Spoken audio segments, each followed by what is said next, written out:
What's going on, man? Welcome back to the basement. I'm Ron, and you guys are probably sick of hearing me talk about this running back dead zone at this point. I keep saying, don't draft running backs in rounds 4 through 6. We want to be drafting the wide receivers there. We've seen guys like Cooper Kupp, Deebo Samuel, Jamar Chase in 2021. In 2022, you had Amon-Ra St. Brown. Jalen Waddle was a monster until Tua went down. We see a lot of league-winning wide receivers go in this area, and I've been telling you guys, don't draft the running backs, but now it's like, okay, we're not drafting the running backs, but which wide receivers are we taking? There's a lot of wide receivers going in this rounds 4 through 6 area. So what we're doing today is one last deep research video. If this goes crazy, maybe we'll do another one, but I don't really know where we'd even go from here at this point. We're going to look through, since 2017, all of the wide receivers who have been good picks in that dead zone 4 through 6 area, and then apply that to 2023 and pick out the 7 must-draft wide receivers in the middle rounds for 2023. So with all that being said, if you enjoy, make sure down below, subscribe, leave a like. Let's go.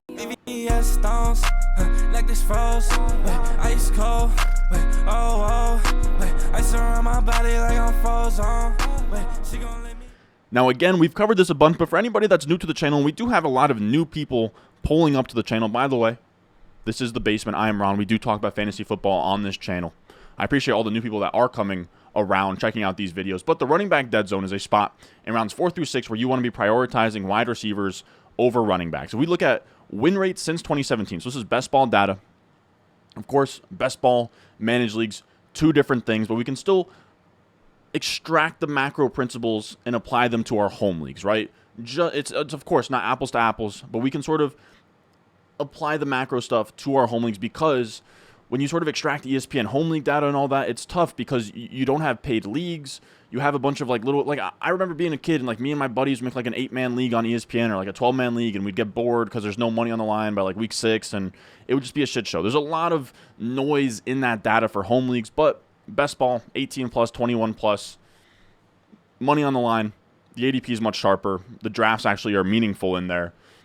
And you can see in rounds 4 through 6, running backs across the board, worse picks than wide receivers. Now, 8.3% is your implied win rate. 1 divided by 12, 8.3%. So we have the red bar, which is bust rate, sub 5%. So if a player has under a 5% win rate, that's absolutely brutal. Again, 8.3% is the normal. You can see running backs are busting 12.3% of the time in the dead zone, wide receivers 8.7% of the time. Running backs have a lower floor than wide receivers. Then we have good picks, which is just 10% or better win rate. Nothing crazy, but it's at least verifiably better than just average of 8.3%, right? 10% or better is just a good pick in fantasy. You can see 31.5% of wide receivers taken in rounds 4 through 6 in 2017 have been good picks, whereas just 18.5% of running backs in rounds 4 through 6 have been good picks. That's brutal. Then we have league winner, which is 15% or better win rate, which is almost double the 8.3% rate, and we can see wide receivers have the higher ceiling. So wide receivers have a higher floor than running backs. They do better on average than running backs, and they have more league-winning seasons in this rounds 4 through 6 area. So that's what this entire dead zone debate is about. Across the board, you want to be taking wide receivers, as many as you can, in this rounds 4 through 6 area. So what we did for this video is I rounded up all of the good wide receiver picks. So these are guys that fall as the 10% or better win rates that were drafted in rounds 4 through 6 since 2017. They have a 10% or better win rate, and then I have an added qualifier of finishing top 24 in points per game at wide receiver, because if you're a wide receiver 3, you're not really a good pick. There was one guy that was hanging around in there that wasn't a top 24 guy. I think it might have been like Jamison Crowder one year on Washington when he was like kind of okay, but I filtered that out, and it gives us 28 such seasons here. And it's a pretty good list, right? You have Cooper Kupp at the top. You have Stephon Diggs. Like, you see a lot of really familiar league-winning wide receivers. Again, Cooper Kupp in 2021, Stephon Diggs in 2020, Chris Godwin 2019, Calvin Ridley 2020, Juju Smith-Schuster in 2018, Jamar Chase in 2021, Stephon Diggs in 2018. Like, these are all really memorable seasons where they went absolutely insane, right? Cooper Kupp, 25.9 points per game is insane, but a lot of these guys are in that like 17 plus, 16 plus points per game, finishing as wide receiver 1s in fantasy and really outproducing what you were expecting of them. Now, when we look through, I sort of charted everything out. We have player info, which shows, what season it was, what year it was, the team, their age, the career year. So career is just what year of their career it was, right? 5th year for Cooper Kupp. He was 28 that year.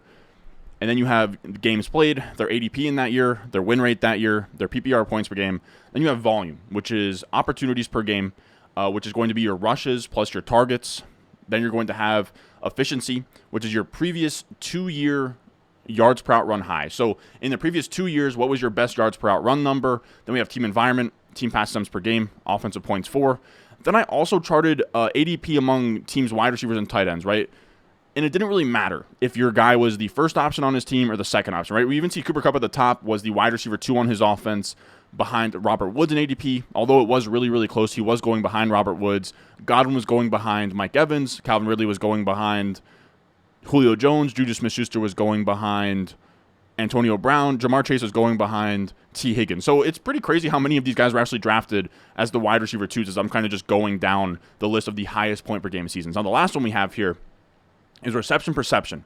I tried to get a little creative this time around, and we pretty much went through reception perception, and we marked off, did a player have a 70% or better win rate versus press or man coverage? 70% or better gets you like a green box on reception perception, which means good. And then 80% or better versus zone. That's pretty much like you're above average in either. If you're above average in either, then you get a yes. If you don't hit either of those thresholds, then you get a no. Using the season prior. Now, for Jamar Chase, I have an asterisk there, and I used his college data before his rookie year for the reception perception stuff. And across the board, we have the average across the bottom, where your average round 4 through 6, good wide receiver pick that returned a 10% or better win rate in rounds 4 through 6 since 2017 was around 25, 26 years old. Around their 4th year of their career, they had about 16.9 points per game. They had about 8.9 opportunities per game. They had about a 2 yards per out run the year prior. We also used 3.93 for Jamar Chase. That's what he had in college. He's a rookie. So I kind of just made do with what we had. Team environment, you want around like 36 pass attempts per game. You want around 24 offensive points per game. So you want a good environment, efficiency, opportunities, a younger wide receiver that looked good on reception perception. And pretty much to just sort of sum that all up, we went across the entire population and we put together our components of a good wide receiver pick in rounds 4 through 6 since 2017, and this is what it spits out. I tried to keep it to 75% or more of the population of those 28 wide receivers. 100% of them had 7 or more opportunities per game. 89% of them had 20 or more offensive points per game. 82% of them were in the first 6 years of their career. 78% of them had 33 or more team pass attempts per game. 78% of them had either a 70% or better win rate versus man or press, or had an 80% or better win rate versus zone the year prior on reception perception. And then 75% of them had a yards per out run of 1.8 or better in one of the 2 previous years before their breakout season. So with all of that being said, we pushed that through and we took out our rounds 4, 5, 6 and some other wide receivers on top and kind of put them through this, I guess you could kind of call it a funnel of trying to find the next good wide receiver pick in rounds 4 through 6 who kind of gives you a nice win rate and is a nice cornerstone of your team. So when we apply these to round 4, I want to make it clear kind of what we're looking at first as well. You have the asterisks in the criteria, 7 opportunities per game, 20 plus offensive points per game, and 33 plus team pass attempts per game. The numbers I'm using for these players are from Mike Clay's projections. He does the ESPN projections. He's super unbiased and conservative. It's one of the more accurate ways to sort of map this stuff out in general. Now, we also have an asterisk next to any rookies out there. So you're not going to see a rookie on this one. I'll show you a rookie on the next one. But using like yards per route run, I had to use college stuff. Using reception perception, I had to use college stuff. Just because we don't want to lower rookies because they don't have the data. Because in general, we want to be drafting these rookie wide receivers. But when we talk about round 4, these are how the wide receivers grade out. Simple score is simply this. There's six components, right? Each component you hit is 1. A yellow box means that you came within 1, right? So 33 plus team pass attempts per game. Jeudy came in at 32.3. That's 0.7 off. So I gave him a yellow. Same thing with Mike Williams. First 6 years of their career. He's in his 7th year of the career. Gave him a yellow. A yellow means you get 0.5. So you get 1 point for every green box, 0.5 for every yellow box. That's your simple score. Weighted score is pretty much the same, but instead of it being 1 and 0.5, it's just your percentage, right? So Jerry Jeudy having over 7 opportunities per game in his projection, that gives him 10. Having 23.1 offensive points per game in his projection gives him 8.9, 8.2. Then we do half of 7.8, which I believe is like 3.9. And then 7.8, then 7.5. And you add those together, you get 46.3. And across the board, it's just a way of sort of weighting things out that are more important for those good wide receiver seasons with those, weighting 100% versus 75% in the weighted score. And the takeaways here, the only wide receivers that stick out in round 4 is like not great picks are Mike Williams and DeAndre Hopkins, both in the red for simple score and weighted score. Mike Williams is somebody I'm drafting, but when he gets to the 5th or 6th round, he's going to the 6th round in a lot of home leagues. We're using underdog ADP for this video. Mike Williams in the 4th is a little tough for me. Again, much more willing to draft him when he slips. He's kind of just propped up by a situation. He gets hurt a ton. He's not super, consistent year over year. And I don't know that he's as talented as a lot of these guys in this range. So I'm only really taking him in like the early 5th when all of these guys are off the board. And then DeAndre Hopkins is also tough here. He's getting dinged in this exercise for being in year 10, so he's old, and he's on a low-volume passing offense with 31.1 projected pass attempts per game. Now, I do want to make it clear, this is not the end-all, be-all. It's just a simple exercise to kind of sift through, sort of put all of this stuff in our sifter and shake out the crystals. This doesn't mean that DeAndre Hopkins and Mike Williams are awful picks in fantasy. It's just, for the sake of this exercise, it's just interesting to kind of highlight players maybe we weren't looking through the correct lens on for 2023. So again, it's not a death sentence, and it's also not written in stone that we're going to talk about Jeudy in a second, but it doesn't mean that he's 100% going to work out this year. It's just simply an exercise that I think is worth doing and is one of the many, many, many inputs when it comes to my rankings. Now, we also have Watson and London, who grade out fine, but I'm not really counting them as like a must-draft wide receivers here. You can see the must-draft wide receivers are the ones that we're going to be circling or squaring in green. Watson and London grade out fine. They don't grade out fantastic, but I'm never, ever, ever going to bet against rookie year 2 or year 3 breakouts. We've just seen too many of them. Among those top wide receiver seasons we were talking about, Calvin Ridley, Juju Smith-Schuster, Chris Godwin, and then Jamar Chase. Those are all year 1, year 2, year 3 guys, like the top of the board. And those guys have some of the biggest upside in the game. So I think it's unwise to fade any of them for an exercise like this. But what I think it does do is it highlights Jerry Jeudy as a pick that's really strong. And he's one of the 2 wide receiver targets in this round 4 range. Again, we're going to go through 7 must-draft wide receivers here. The first must-draft wide receiver is Jerry Jeudy here. And the Broncos were a complete disaster last year, yet Jerry Jeudy somehow still had a great season. He was 15th in yards per out run, which is insane given the offense he was on with the quarterback play that he had. He was the wide receiver 3 in points per game with 20.1 points per game from weeks 14 through 18. He was like a playoff league winner. He ended up as the wide receiver 19 in points per game, finishing above guys like Deebo Samuel and DK Metcalf, which is absolutely insane. And in games where he played over 60% of the snaps, people forget that he was banged up a little bit last year. But in games where he played over 60% of the snaps, he was the wide receiver 12 in points per game. And this was all on the worst scoring offense in the NFL. They had the least amount of points per game in this offense. And Jerry Jeudy was still a top 24 wide receiver in points per game and a top 15 wide receiver in yards per out run. That is super, super impressive. We now get Sean Payton in this offense. Jerry Jeudy another year with Russell Wilson. And I'm very, very excited for what Jerry Jeudy can do in year 4 here. Now, the next guy we're going to talk about, someone that I've really been coming around on as well, is DJ Moore. Now, for this exercise, his only drawback in terms of grade here, or score, is passing volume, right? The passing attempts per game is at 29.6, whereas the projected 33+ that we're looking for, it's way off. Now, I will say something else that's a little bit of a drawback just with this exercise in general is that we can't really weight how far below the threshold, right? Like 29.6 and DeAndre Hopkins 31.1 are both counted the same, and it's pass or fail instead of it being a little bit more nuanced than that. But it's tough. I can't build a model in a day's time for a video. So this is the best that we have. Again, it's more of like a checklist that I think is an interesting sort of anatomy of what a league-winning wide receiver rounds 4 through 6 looks like. Again, it's not perfect, but I think it kind of points us in the direction here of a guy like DJ Moore, who is among the 3 wide receivers in this range with 8 or more opportunities per game in their projection, even though his overall pass volume is the lowest among this entire group. So his market share of the offense is massive, and the Bears, to me, have a really, how can I say this? They have a really volatile pass attempt projection, because this is a team that, with Justin Fields heading into his 3rd year, there's at least a ceiling, right? It's not like this is some random veteran that we have years upon years of data with. This is a guy in Justin Fields who can make that Jalen Hurts, Josh Allen-esque year 3 jump. And if he makes that jump and the pass attempts go up and the passing game becomes even just like, instead of being bottom 5 or like worse in the NFL, if this passing game can just get into like the 20s, right? If this could just be like the 22nd best passing offense, pass attempts, whatever, DJ Moore becomes a league winner in 2023. We know he's a super skilled wide receiver. He checks all the boxes. He even hits the yards per out run thresholds despite having QBs like Baker Mayfield, PJ Walker, Sam Darnold over the last 2 years. He's had terrible QB play. He reminds me a ton of Stephon Diggs in his early career and then finding Josh Allen later. DJ Moore is a guy I want a lot of in 2023 because, again, I think that the player is amazing, and I think that there is a lot of breathing room for this pass volume to at least get to like the 20s. And then at that point, DJ Moore can thrive if Justin Fields takes a step forward as a passer, who was an amazing, amazing passer in college. Now, after that, we have our round 5 wide receivers here.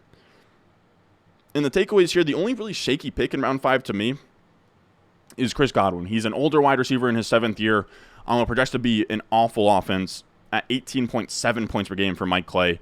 And I have a hard time being in on Christian Kirk, even though that he absolutely crushes this. He's already in preseason games. He's not running out there in 2 wide receiver sets. He's going to be behind Calvin Ridley in targets. I think that he's a good floor play. Round 5, though, I have a really tough time going for a floor play. Like, to me, Christian Kirk feels a lot like a single when I'd rather hit more of like a double, triple, home run type of play. And I think that that's sort of what you're seeing here with Diontae Johnson and JSN in this round 5 area. Now, with Diontae Johnson, our 3rd must-draft wide receiver, he's a guy that I'm really coming around on, and I'm glad that we kind of get to talk about him here because the talent is clearly there. ESPN has this wide receiver tracking database where it sort of ranks the best wide receivers every single year, and Diontae Johnson, since getting drafted in 2019, leads the NFL in open score ahead of Devontae Adams, A.J. Brown, Stephon Diggs, Justin Jefferson, and to me, that top 10 checks out. I mean, like, Sterling Shepard's up there, but like Tyreek Hill, Calvin Ridley, Garrett Wilson, like those are some of the best route runners at creating separation in the NFL. He crushes reception perception every year. He demands targets. He gets open. That's all we're looking for when it comes to this area. And I'm fine betting on Diontae Johnson. This is a guy who we're getting a discount on because he disappointed last year. But at the end of the day, he set the record for most targets without a single touchdown in an NFL season by like 30 targets, right? Next up is Michael Timpson in 1996 at 109 targets with 0 touchdowns. Diontae Johnson had 147 targets and 0 touchdowns. To me, it feels like there's some wiggle room here, similar to with Justin Fields, where this offense can get better, this passing offense can get better. Kenny Pickens can take a step forward. The Steelers are an organization historically that provide a lot of stability for their quarterbacks to progress here. We've seen them lead the NFL in pass attempts with a guy like Ben Roethlisberger. Of course, Pickett isn't that, but if they feel comfortable with Kenny Pickett, they could certainly up that volume. And then they also are in a division with teams like the Ravens and the Browns who are going to be looking to pass a lot more this year, and then the Bengals. So there's going to be a lot of like shootouts where they're going to have to keep up and really pass the ball. So I love betting on this offense to be a higher volume passing offense. And then Diontae Johnson should have a pretty massive target or pretty massive share of the entire thing. And if he sees some positive regression in the touchdown department, this is a guy who is pretty much a lock to be a top 24 guy in payoff at this price. Now, a much higher ceiling pick here, Jaxon Smith-Njigba, to me, is one of the must-draft players in all of fantasy football. Now, he goes in the 5th round on Underdog, but he's going in like the 7th round, 8th round in home leagues, and he's an absolute smash. This is the guy who in 2021 kept pace with Garrett Wilson and Chris Olave, 2 guys who absolutely crushed it last year. We already have a burden of proof that, I mean, I think it's lazy analysis to go to the Ohio State page and you can sort and you can see JSN led the team in receiving yards, but in games where they all played together, it was a little bit more even, but JSN did have more receptions and more yards and a better yards per out run than a guy like Chris Olave, who absolutely crushed last year and was like a 2nd-round pick this year. So we know that this is a talented player. He goes in the 1st round, and I know that he is the wide receiver 3 on this offense with Metcalf. I hope somebody out there said bless me, or bless you, but he was just in a situation where he was the wide receiver 3 behind Olave, behind Garrett Wilson, right? He was the young up-and-comer behind them, and he still produced, and he's in that same situation with the Seahawks. And we just saw the Seahawks be an amazing offense. They passed the ball a bunch. They had Geno Smith, who played amazing. And JSN should be able to be a slot receiver in this offense and be just fine. It'll be a consolidated passing offense. No one's really eating off of each other's food. And the biggest thing with these rookie wide receivers is that they are absolute hammers down the stretch. We've seen Amon-Ra St. Brown in 2021 be a league winner, Christian Watson in 2022. We've seen A.J. Brown as a rookie be an absolute monster. JSN could be a guy who down the stretch absolutely dominates in fantasy football. Like his ceiling to me is a Jamar Chase, Justin Jefferson type year 1, but he could also just have a really solid year 1 where he pays off in a big way as a rookie. Now, the next round we have is round 6 here.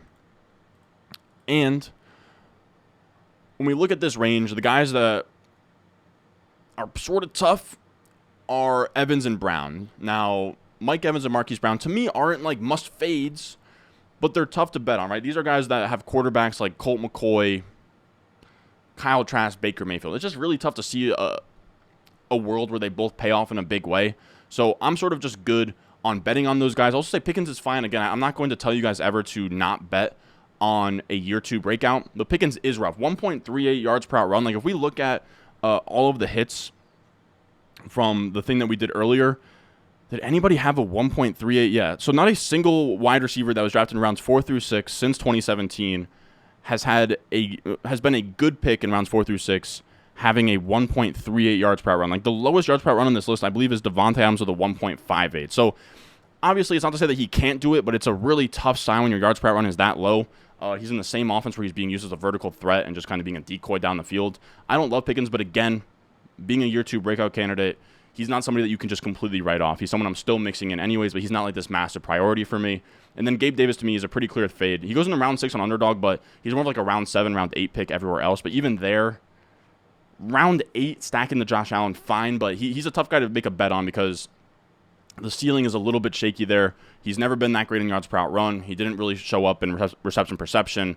And his opportunities per game is looking pretty shaky. Now, I do want to say, like a guy with Jordan Addison, we did yes with an asterisk for 70% versus man or zone, or 70% plus versus press or man, and then 80% versus zone the year prior. That was from his last year in college at USC, and then same thing with his yards per out run, that 2.94. It's a little bit shaky, but again, I don't want to lower these rookies because of a lack of data. These are guys who still want to be drafting. Jordan Addison's a guy similar to JSN where we want these rookie wide receivers that can be monsters down the stretch. And this is a guy who is going to be pretty much immediately the second starting wide receiver, pretty much taking over the Adam Thielen role from last year on one of the highest scoring and heaviest pass offense in the NFL. And you're going to have a lot of efficiency there where Justin Jefferson's going to be taking a lot of double coverage and brackets and taking the best corner on most teams. Any team that has a corner worth being scared of that shadows wide receivers will be all over Justin Jefferson all game.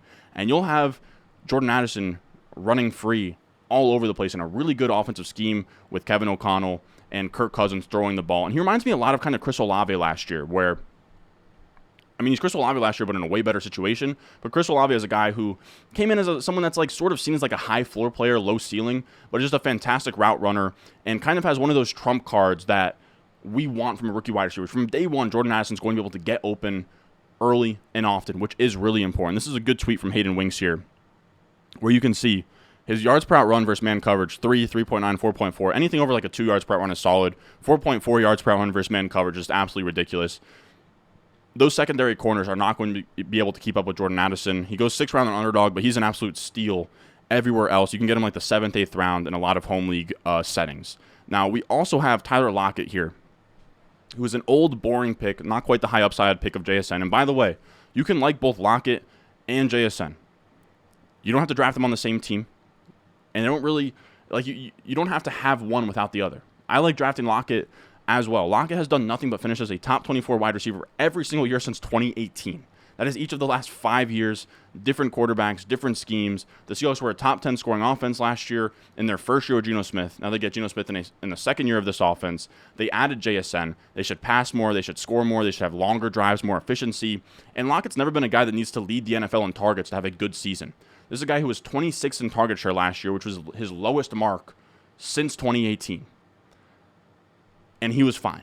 He's someone, again, he does not need a 30% target share to be good. Tyler Lockett can hover around the 20% target share, do his thing, get open. Matt Harmon, Reception Perception, has said that last year you could arguably say was Tyler Lockett's best year. So even though he's in the 9th year of his career, that's literally his only drawback across the board in this round 6 criteria. And for that, I'm fine betting on him. He's still the player that he has been. His game's going to age well. He's not a yak guy. He's just going to get open, get down the field. And in the 6th round, 7th round, a lot of times he'll get there in your home league drafts. Absolute smash pick, Tyler Lockett. Now, we also have the leftovers here, who are guys that aren't going in the 4 through 6 area, but are guys who sometimes will go in like the 6th round. But I wanted to include them just in case. A lot of times you guys are like, oh, but Ron, what about these players? These are wide receivers who aren't usually going in the 6th round, but sometimes go in the 6th round, 100% will go in the 7th round. Now, I will say, a lot of these guys don't grade out too well But that's because they're going up against those 4th-round profiles, right? Like, these guys aren't going to grade well next to a guy like Jerry Jeudy.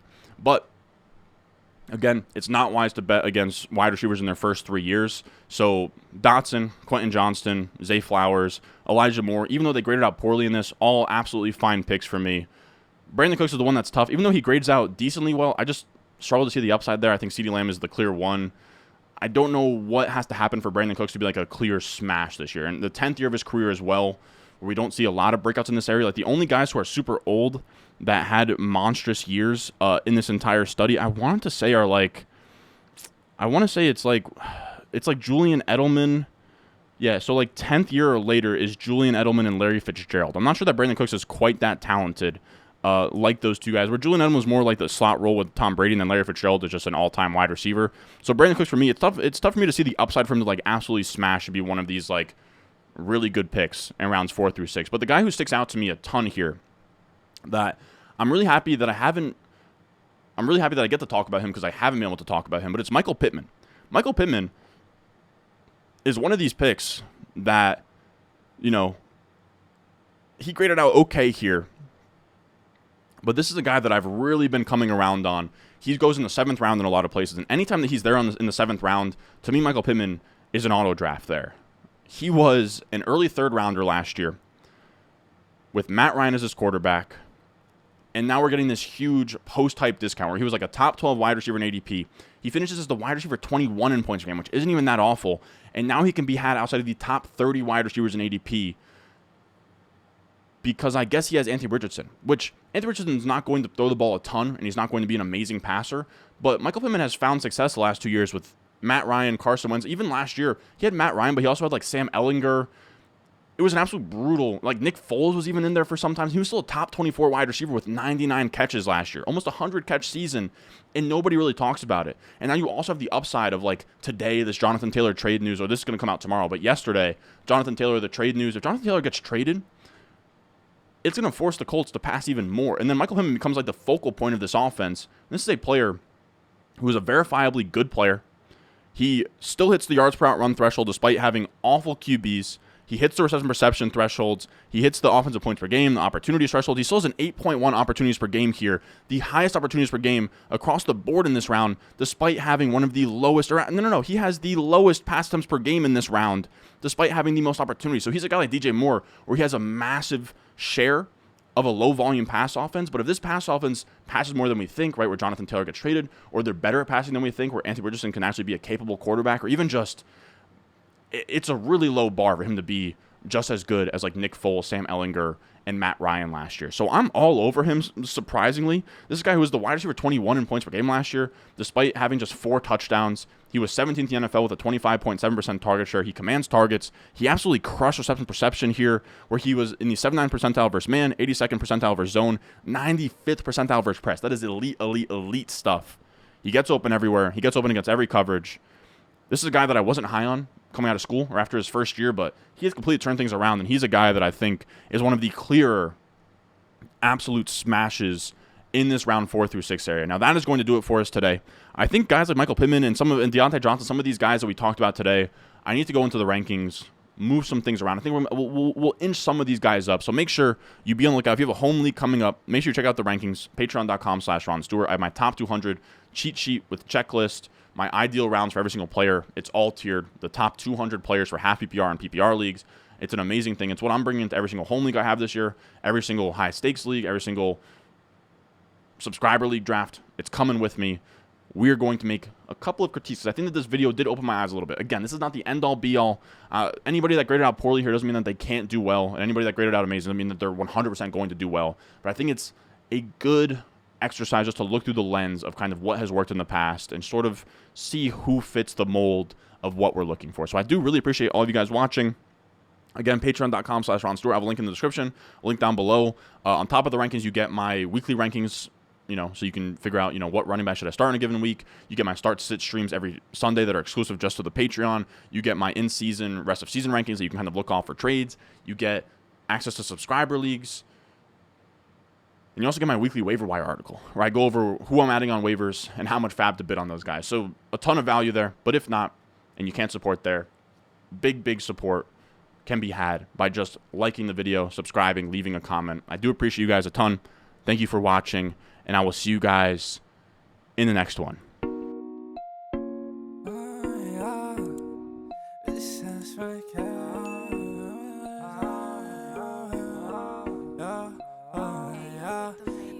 Stones, like this froze, ice cold,